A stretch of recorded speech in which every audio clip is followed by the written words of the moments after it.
Furukawa and Mogensen are moving Jasmin Moghbeli into the crew lock portion of the Quest airlock and out of the equipment lock portion.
Got herself a universe gone quickly, for the call of thunder threatens everyone.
That's NASA astronaut Loral O'Hara being helped back into the equipment lock portion first.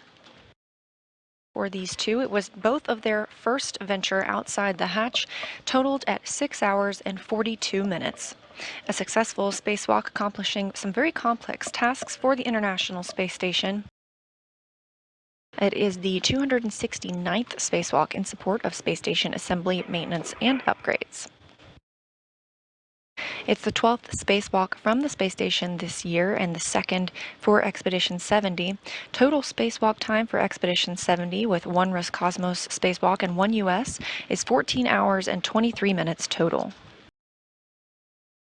It's the first spacewalk for both O'Hara and Moghbeli. Again, total time of 6 hours and 42 minutes. And the total spacewalk time for all 269 spacewalks in support of space station assembly, maintenance, and upgrades is 1,710 hours and 49 minutes.